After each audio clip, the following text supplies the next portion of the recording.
Welcome to Hub of Kids PS. Kindly like and subscribe to my channel. अपनी बोरियत दूर करने के लिए चरवाहे लड़के ने एक शरारत करने का सोचा। अस्सलामुअलैकुम प्यारे बच्चों, उम्मीद है आप लोग खैरियत के साथ होंगे। जो पहले तो मेरे चैनल को लाइक करने, सब्सक्राइब करने और ज़्यादा से ज़्यादा शेयर कर दें। आज की जो कहानी है उसका नाम है शेर आया शेर आया, और कहानी का जो टॉपिक है एक झूठे बच्चे की कहानी है। तो आइए कहानी को सुनते हैं और एंजॉय करते हैं और उससे कोई सबक हासिल करते हैं। एक गांव में एक चरवाहा लड़का रहता था जो अपनी बकरियों को चराने के लिए रोजाना पहाड़ी पर ले जाया करता था। चरवाहे का काम अक्सर औकात बोरियत का शिकार होता था, क्योंकि दिन भर उसे पहाड़ी पर बकरियों की निगरानी करनी होती थी। एक दिन अपनी बोरियत दूर करने के लिए चरवाहे लड़के ने एक शरारत करने का सोचा। इसने जोर जोर से चीखना शुरू कर दिया, शेर आया मेरी मदद करो। गाँव वाले जो शेर की खबर सुनकर परेशान हो गए, फौरन अपनी अपनी जगह से दौड़ते हुए आए पहाड़ी पर पहुंच गए। लेकिन वहां पहुंचकर इन्हें पता चला कि कोई शेर नहीं है और चरवाहा लड़का इनकी परेशानी पर हंस रहा था।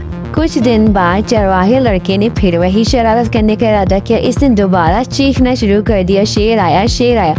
गांव वाले फिर दौड़ के इसकी मदद करने के लिए, लेकिन एक बार फिर उन्हें मालूम हुआ कि कोई शेर नहीं है और चरवाहा लड़का फिर से इनकी परेशानी पर हंस रहा है। एक दिन वाकई शेर आ गया। चरवाहे लड़के ने खौफ के मारे चीखना शुरू कर दिया, शेर आया मेरी मदद करो। लेकिन इस बार गांव वालों ने इसकी चीखों पर यकीन नहीं किया, क्योंकि वो काफी दफा झूठ बोल चुका था। किसी ने भी इसकी मदद करने के लिए नहीं दौड़ लगाई। शेर ने चरवाहे लड़के की बकरियों पर हमला किया और कई बकरियों को मार डाला। चरवाहा लड़का बहुत परेशान हुआ और उसने समझा कि इसके झूठ की वजह से गांव वालों ने इसकी मदद पर यकीन नहीं किया, और वो बहुत ज़्यादा दारो कतार रोने लगा। शेर ने बकरियों पे हमला करा और उसके बाद शेर वहाँ से चला गया। कुछ देर बाद उसके वालिद को जब पता लगा कि उनकी बकरियों पर हमला हुआ है, तो वो फौरन वहाँ पहुँचे। उन्होंने अपने बेटे को काफ़ी डांटा और बोला, काश तुम पहले ही झूठ ना कहते तो कोई तुम्हारी मदद कर देता। तुमने इतनी दफ़ा झूठ बोला कि अब किसी को यकीन ही नहीं था कि वाकई शेर आया है या नहीं, और तुमने हमारी रोज़ी रिज़्क़ को ख़त्म कर डाला। तुम्हें पता था कि हमारी रोज़ी का ज़रिया सिर्फ यही बकरियाँ थीं। वो लड़का अपने वालिद की बात सुनकर ज़ारो कतार रोने लगा और उनसे माफ़ी मांगी कि वो आइंदा कभी ऐसी हरकत नहीं करेगा, कभी झूठ नहीं बोलेगा।